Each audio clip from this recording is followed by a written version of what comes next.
बिस्मिल्लाहिर्रहमानिर्रहीम। मोअज़्ज़िज़ ख़वातीन व हज़रात, अस्सलाम वालेकुम। एक शख्स अंधेरी रात में नमाज पढ़ने के लिए घर से निकला। अंधेरे की वजह से उसे ठोकर लग गई और वो मुंह के बल गिर गया। कीचड़ से उठकर वो घर वापस आया और लिबास तब्दील करके दोबारा मस्जिद की तरफ चल दिया। अभी चंद कदम ही चला था कि दोबारा उसे ठोकर लगी और वो दोबारा गिर गया। एक बार फिर कीचड़ से उठकर वो दोबारा अपने घर गया, लिबास बदला और मस्जिद जाने के लिए दोबारा घर से बाहर निकला। जैसे ही वो अपने घर से बाहर निकला तो उसके दरवाजे पर उसे एक शख्स मिला जो अपने हाथ में रोशन चिराग थामे हुए था। चिराग वाला शख्स चुपचाप नमाजी के आगे आगे मस्जिद की तरफ चल दिया। इस मर्तबा चिराग की रोशनी में नमाजी को मस्जिद पहुंचने में किसी दुश्वारी का सामना नहीं करना पड़ा। वो खैरियत से मस्जिद पहुंच गया। मस्जिद के दरवाजे पर पहुंचकर चिराग वाला शख्स रुक गया। नमाजी उसे छोड़कर मस्जिद में दाखिल हो गया और नमाज अदा करने लगा। नमाज से फारिग होकर वो मस्जिद के बाहर आया। चिराग वाला शख्स उसका इंतजार कर रहा था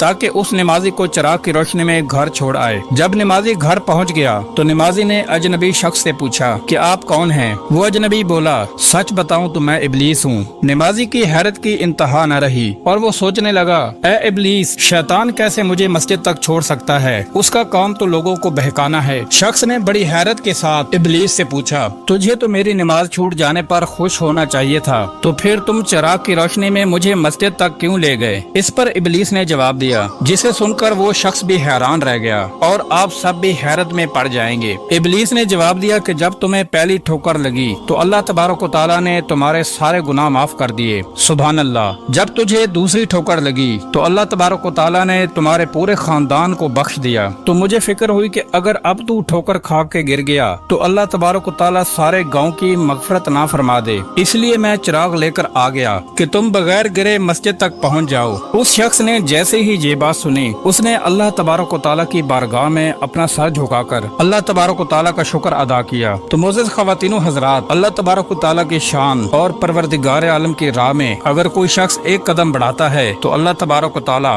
उसकी तरफ 70 कदम करीब हो जाते हैं।